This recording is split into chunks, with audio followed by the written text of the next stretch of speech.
A blessed day to everyone. I am Eliza Sendon and welcome again to day 254 of 365 Daily Devotion with Bible Character Edition. And today is August 11, 2026.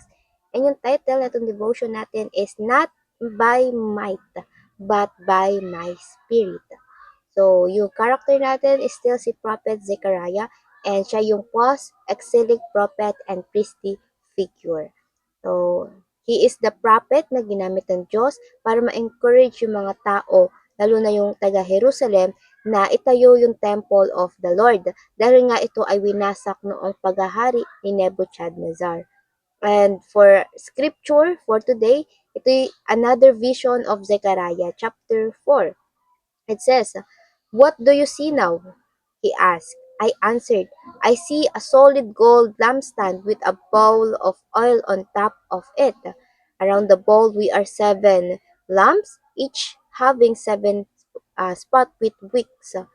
So, kumbaga, meron siyang nakikitang, ito, verse 3, "And I see 2 olive trees, one on each sides of the bowl."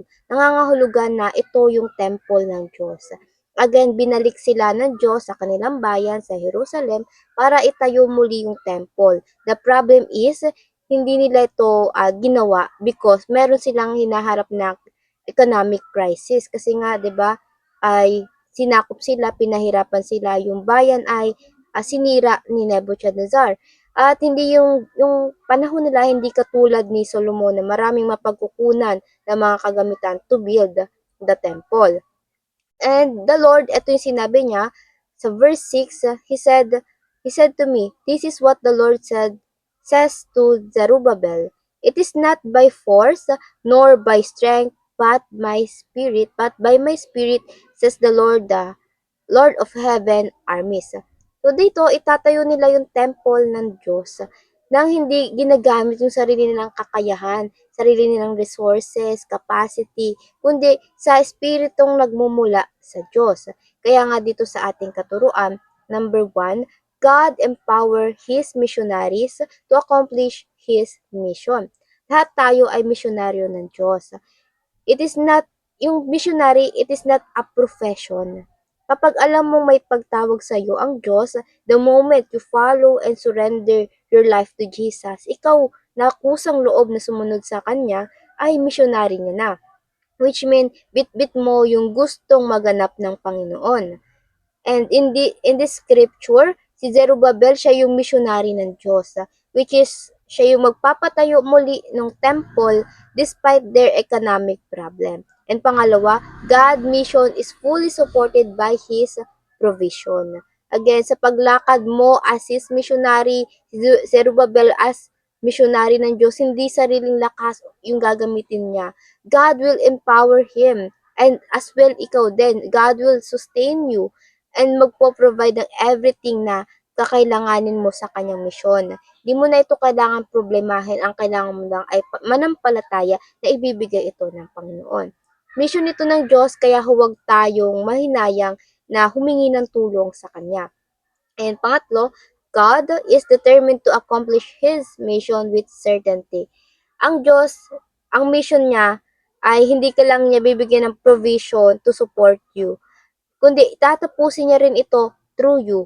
Tatapusin niya with certainty of victory. Kaya be willing and take heart, for you as His missionary already positioned in a winning battle. Kailangan lang natin ng lakas ng loob na sumunod sa Kanya.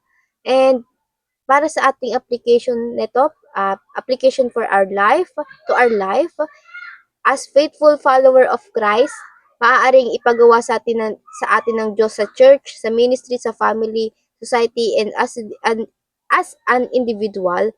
Marami siyang ipapagawa sa atin. Kaya, number 1, face all challenges without fear. Because we are all empowered by the Holy Spirit. Hindi, mas mahirap kasi kung hindi tayo susunod sa Panginoon. Kaya, mabuti pang sumunod sa Panginoon at humarap ng maraming challenges dahil kasama natin siya. The same God who worked through the life of Zerubbabel is the same God who will work into your life. And pangalawa, overcome mountains through faith. Kasi during this time kanila Zerubbabel, dahil nga sira ang Jerusalem, madali lang silang atakihin ng kalaban. Pero ang Diyos, kahit na hinahadlangan sila ng mga kalaban, ang Diyos ang nagpoprotekta sa kanila, ang tumutulong sa kanila na mapagtagumpayan, na mapaayos nga itong templo niya. Pagtagumpayan natin lahat ng bundok na humaharang sa atin para magawa ang misyon ng Diyos. After God said na yung Holy Spirit ang magbibigay lakas kay Zerubbabel sa verse 7, kahit ang pinakamalaking hadlang ay makikita nyong maaalis. Why? Because no one can hinder God. Lalo na sa pag dumating na yung perfect time na binigay or inilaan ng Diyos. And lastly, finish the task by the power of the Holy Spirit. Kung anong inumpisahan sa atin ng Diyos, panigurado, gagamitin tayo ng Diyos para tapusin rin ito. Kaya, lagi tayong manampalataya at magtiwala lang sa Panginoon sa kanyang mga ginagawa sa ating buhay. Even ngayon na hindi nagiging, it doesn't make sense now, sooner, marirealize din natin kung ano yung kinikilos sa atin ng Diyos. And daw para naman sa ating reflection, why should we come to church actively, strengthening one another rather than being passive consumers? So, focus tayo doon sa church. Kaya, church, it is establishment, and as well, tayo yung church ng Diyos.